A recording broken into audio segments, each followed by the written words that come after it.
Walaupun gelombang setinggi apapun, gelombang tidak akan membuat daging ikan ini terasa asin. Begitupun juga kita, ya.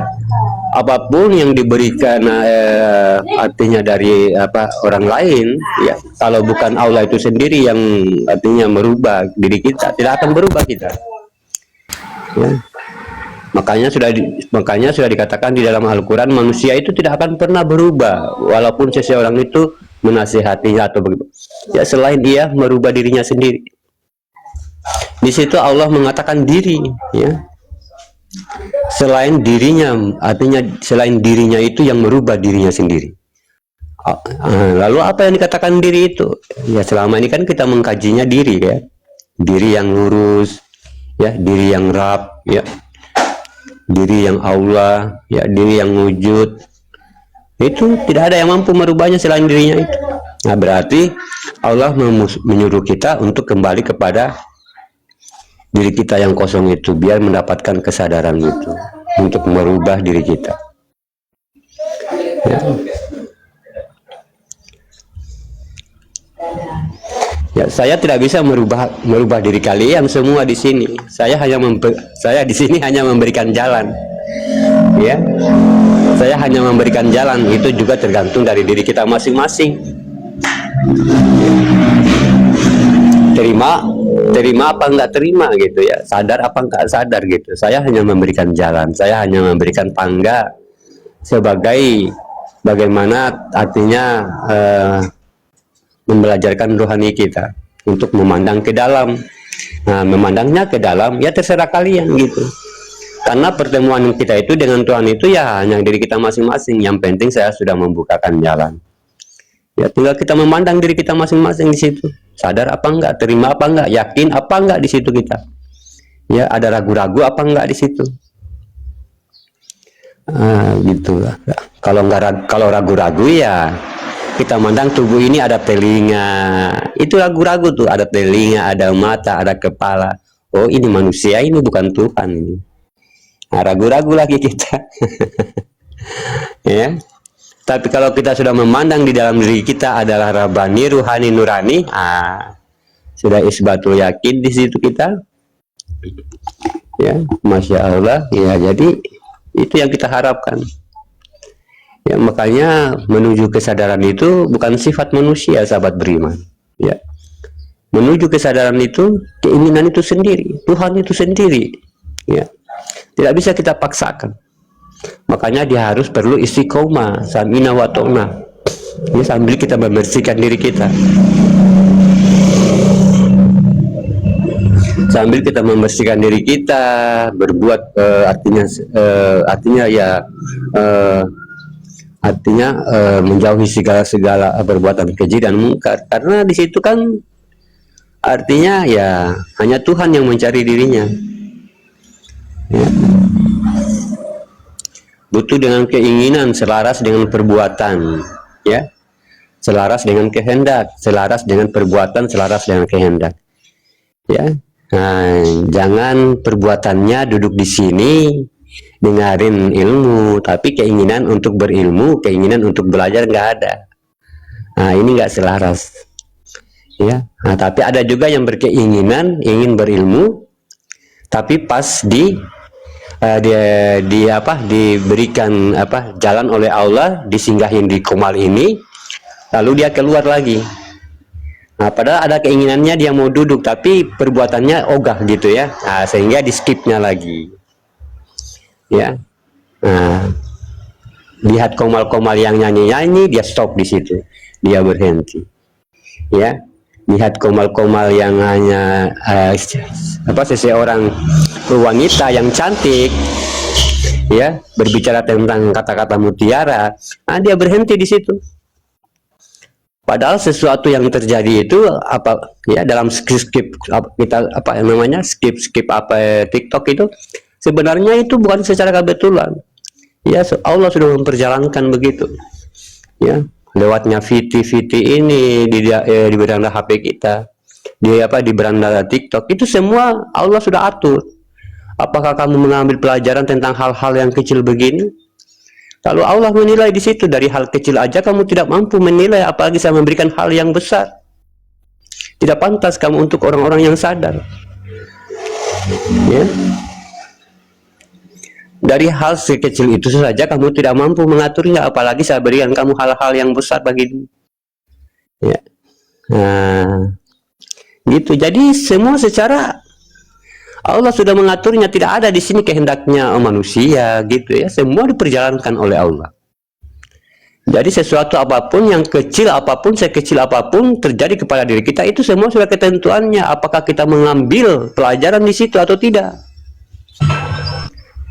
Ya. Apakah kita mengambil pelajaran di situ atau tidak? Makanya yang harus kita dukung dulu jiwa dan raga kita ini dari hal-hal yang kecil dulu, jangan dulu yang besar. Yang besar aja tidak mampu, apalagi yang kecil. Nah ini. Ya, mana hal-hal yang kecil? Nah, ya kita perbaiki dulu dalam keseharian kita itu. Ya itu hal-hal yang kecil. Ya, nah, kita tata dulu dalam keseharian. Mampukah kita mencegah perbuatan keji dan mungkar itu? Ya, makanya ya tidak sedikit komal-komal yang nyanyi-nyanyi, yang apa macam-macam lah. Yang penting dia cantik, ya hadir di komal ya. Itu yang mendapatkan penggemar yang paling banyak. Karena apa? Ya. Nah, makanya sebenarnya pemahaman begini sahabat beriman, ini semua cocok untuk seluruh manusia. Makanya di dalam tauhid itu tidak ada aliran. Ya, pemahaman begini cocok semua agama. Mau Buddha, mau Hindu, mau Kristen, kena dia semua. Karena ini menuju Tuhan. Ya, menuju Tuhan dia. Ya, tidak ada perbedaan di situ. Ya.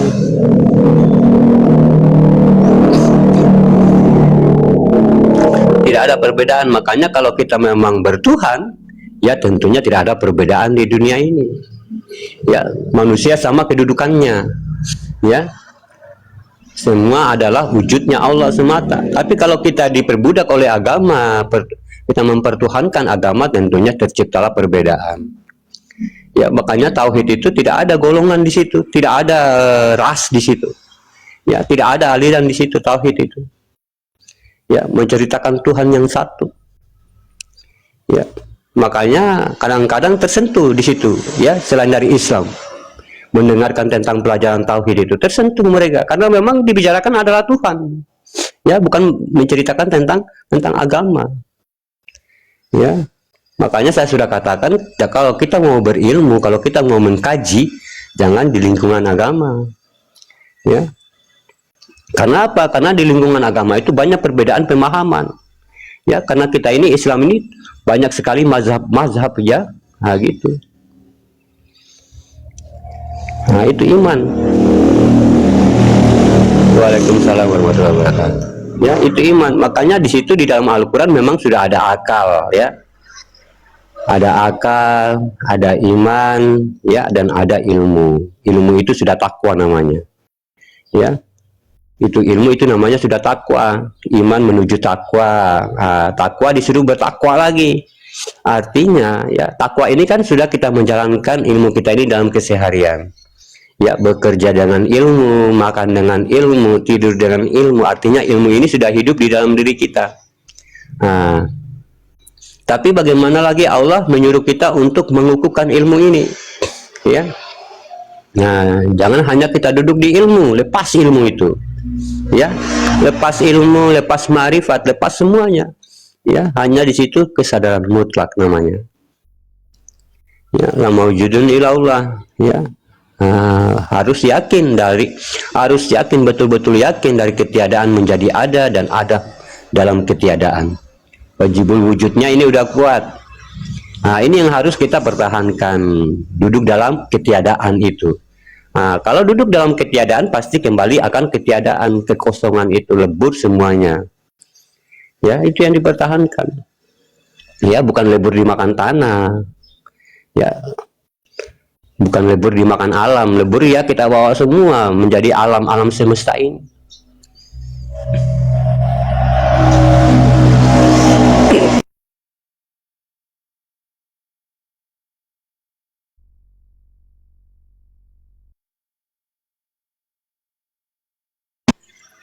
Ya, jadi pentingnya sahabat berimannya ilmu-ilmu begini.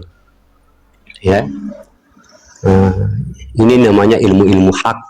Ya, ilmu-ilmu kebatinan. Ilmu kebatinan itu bukan ilmu-ilmu sihir. Ya, ilmu kebatinan itu membuka rasa yang tersembunyi. Ya, membuka rasa yang tersembunyi, membuka mata yang tersembunyi, membuka kelakuan yang tersembunyi, membuka diri yang tersembunyi. Ya, membuka pendengaran yang tersembunyi, membuka penciuman yang tersembunyi. Yang tersembunyi itu siapa? Ya, itu yang dikatakan sir.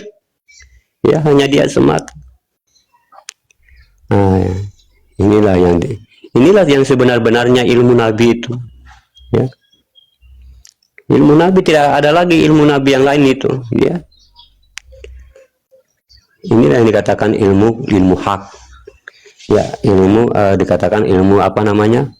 Ilmu kebatinan, ilmu memandang secara arif billah.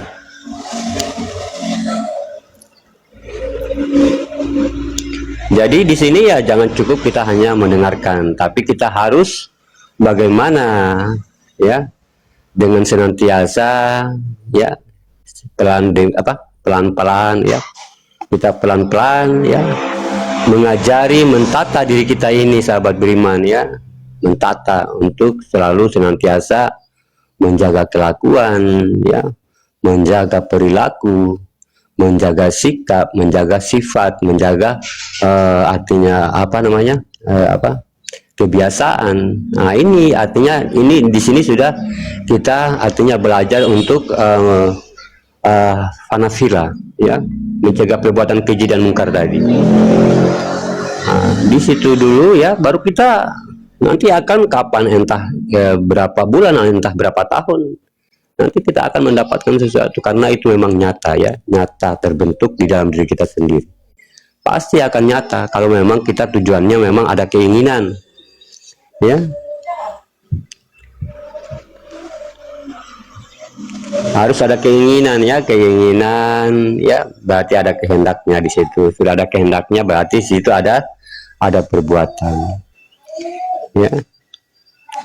Lihat dompet, keinginan udah ya, lihat dompet di situ, dompetnya isinya 1 juta ya. Nah, keinginannya pandangan ini mengingatkan ya, penglihatan kita ini mengingatkan itu dompet orang. Ya, tapi keinginan di situ ada mau mengambil.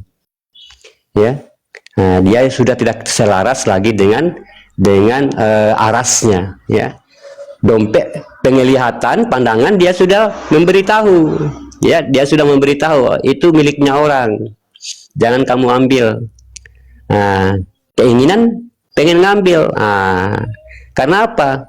Karena yang dikatakan sifat ini, gerakan ini, perbuatan ini tidak diperbaiki dahulu, ya, tidak diperbaiki dahulu, tidak dibersihkan dahulu, ya. Nah, tapi kalau perbuatan ini sudah dibersihkan, mencegah perbuatan keji dan mungkar, apapun yang dikatakan keinginan ini dalam pandangan pasti akan dia tidak akan melakukan, ya. Keinginan itu kan muncul dari pandangan. Pandangan itu bukan semuanya melihat, tapi merasakan. Ya, makanya pandangan itu satu patokan dia sebagai aras kekuasaan, atau dikatakan dalam ma'rifat itu dia sifat jabar. Ya, nah, makanya dia di samping pandangan itu ada jabarnya. Setiap dia melihat, dia memperjemahkan. Ya, lihat pintu, dia ngomong pintu. Ya, bukan kita yang mengetahui itu, kita ini tidak ada apa-apa. Dia melihat tikar, dia beritahu itu tikar. Kita melihat HP gini, dia memberitahunya. Nah, jabar itu satu ya, sifat jabar ini sifat memperjalankan, sifat pengetahuan cerdas di dalam diri manusia. Ya. Ini namanya jabar. Ya, kecerdasan mutlak, ya, sifat kecerdasan mutlak. Ya, makanya kalau di dalam iman dikatakan Jibril. Ya, Jibril ini cerdas sekali sahabat beriman, cerdas. Ya, dia bisa memberitahu, ya. Dia bisa memberitahu apa yang kita tidak tahu, ya. Nah, dia cerdas ini. Dia selalu kita memandang itu, mandang istri, dia ngomong itu istrimu. Mandang anak, dia ngomong, itu anakmu. Kamu bukan kamu yang tahu di situ, dia yang tahu, dia yang memberitahu. Ya, dia yang memberitahu. Makanya kalau dia masih makanya kalau akal ini masih kepemilikan manusia, ini akan menjadi akal-akalan. Ya, menipu-nipu orang, akal-akalan orang, ya. Nah, ini. Ya, tapi apabila sudah dikuasai Allah diri kita ini akal ini akan menjadikan si Jabbar. Ya, Jabbar itu dengan kata lain ya diri kita ya, diri kita. Ya, karena wadah itu ya, malaikat Jibril itu wadah diri kita. Ya.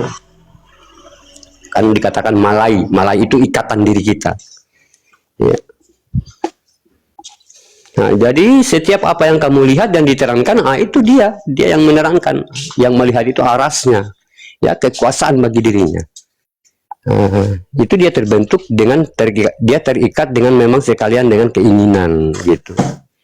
Ya, ini semua harus selaras ya. Gitu. Makanya pencuri itu tidak ada, tapi dia mengambil saat ada kesempatan. Kenapa? Tadi saya katakan karena memang perbuatan belum hidup di dalam dirinya, perbuatan yang apa tadi, yang fana ya.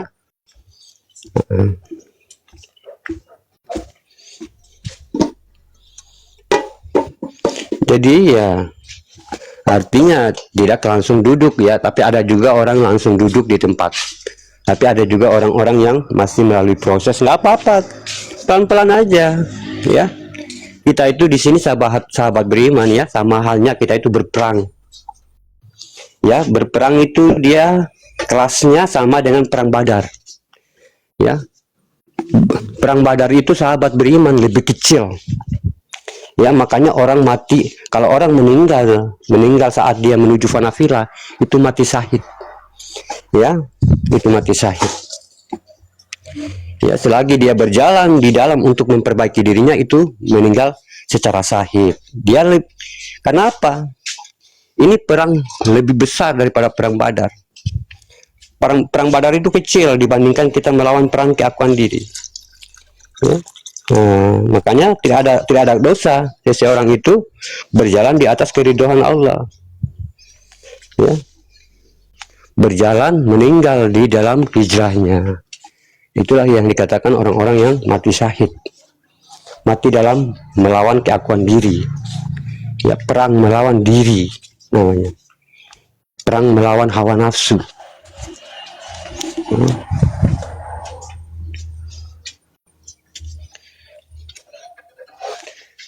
Ya, Masya Allah sahabat beriman.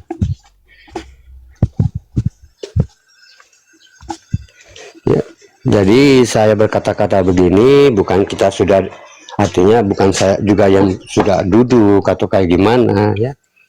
Ya, di sini kita artinya sama-sama mendukung ya.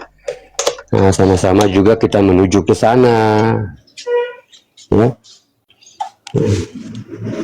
Sampai belum sampainya seseorang itu ya artinya ya tergantung dari dirinya ya.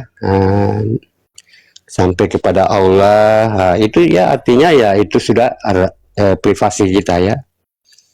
Tentunya di sini hanya kita sama-sama gitu ya.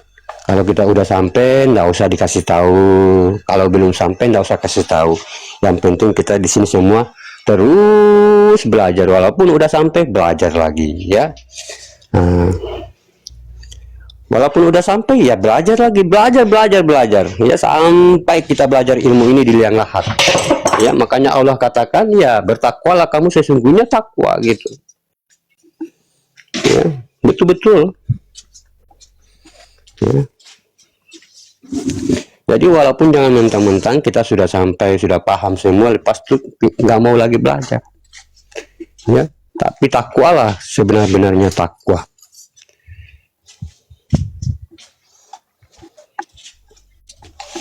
ya. Ya, kita ini sarapan sebentar sahabat beriman ya, sarapan dulu ya. Siap Pak Guru, berkah selalu. Ayo Kanevi, ayo sarapan nggih. Mari. Ayo nggih. Mangan opo? Aku ini mangan iwak tongkol iki. Masya Allah. Ya. Di sambal. Udu sambal. Oh, aku mangan tahu tempe Digoreng. Ora. Aku ya doyan sih tahu tempe doyan, tapi ya jarang terlalu. mangane ya. Enggak terlalu. Ya, aku hobi iwak iki loh. Ikan kan? Iya. Masalahnya ning kene ake bingit ya iwak. Kayak ini. Oh, Masya. saya senangnya tahu tempe, amba Pak Di. Iya, nggak apa-apa. Tahu tempe juga bergizi ya. Semua bergizi, memiliki omega sama dengan ikan juga tuh. Ya, ikan itu ya dia membentuk omega kecerdasan pada diri manusia. Ya, ikan. Ya, ayo kita makan dulu yuk. Ayo. Salah. Monggo. Monggo botongo. Doto Sowolo. Oh, Abah sadar kami sarapan nasi lemak. Iya. Saya juga waktu di Penang tuh ya, waktu di Malaysia sering makan sarapan nasi lemak, beli sama Tambi ya. Roti canai. Iya, roti canai belinya sama Tambi. Ya, angrenge, prengge. Mama. Iya, mama. Ya. Kok sering di bicaraan Makan muslim. Kalau kami itu kadang tak selalu muslim. tapi ya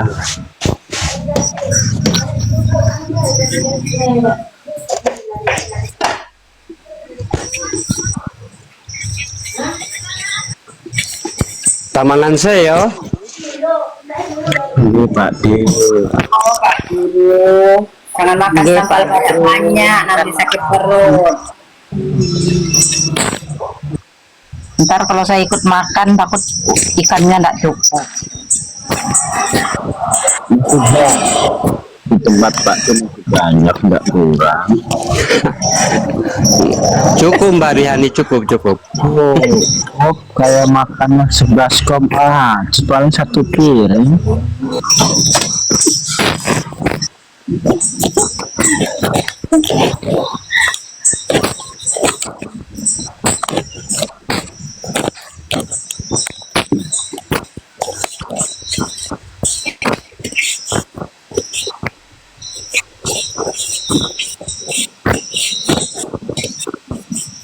Ya, yang lain nih pada sudah sarapan semua kah? Rasanya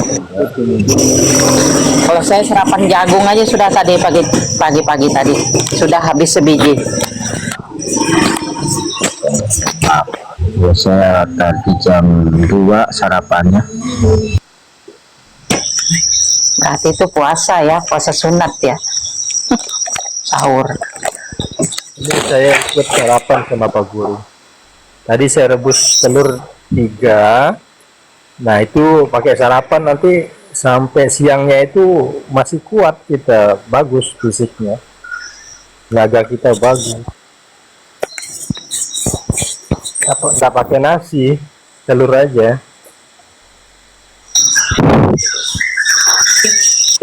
Jam 2 sahur, iyalah makan jam 2 tadi.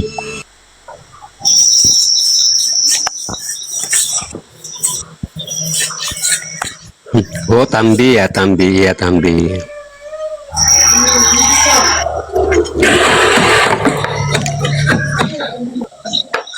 Kalau tempat saya Tambi itu keong darah itu yang enak direbus itu. Tambi itu apa bunda? Tambi nggak tahu lah itu kan sebangsa suku gitu ya. Enggak jadi apa itu kurang paham ya di Serang gitu.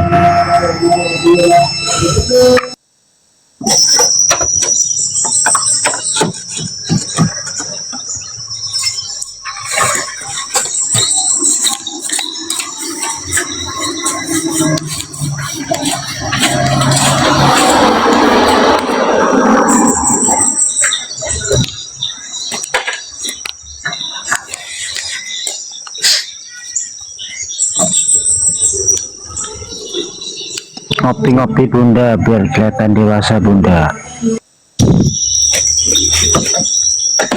Ayo, mana kopinya tapi kok enggak kelihatan? Enggak bunda, ini nawarin bunda ngopi biar kelihatan dewasa.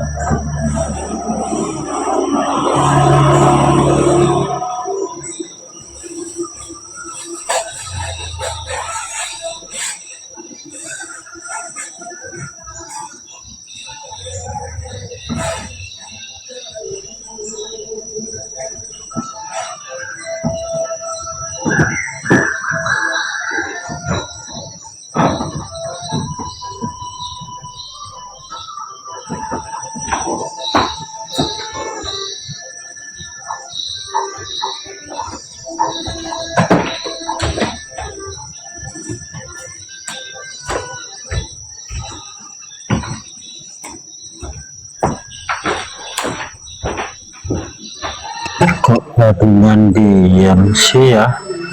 Ngobrol apa kek? Ngobrol sendiri gitu.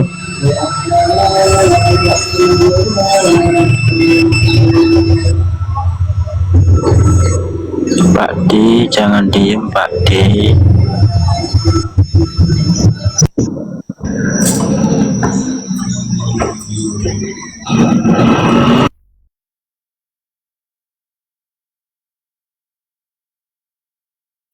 Lagi berjamaah kita ini sarapannya. Oh iya, makasih Pak Di, lanjut. Ntar saya sarapannya. Itu Bang Sirai di bawah, cukup 1 sendok aja makannya, dia bilang dah cukup. Kalau 1 piring gak muat di mulut ya. Oh, 1 piring nggak kuat, gimana? Gak muat, Ada yang nggak kerasa lah ya, kayak ini. gak muat katanya. Oh, nggak muat. Tapi sering gitu, 1 sendok akhirnya 100 sendok masuk. Minum air tuh bangga, kalau udah niat mah insya Allah sih kuat.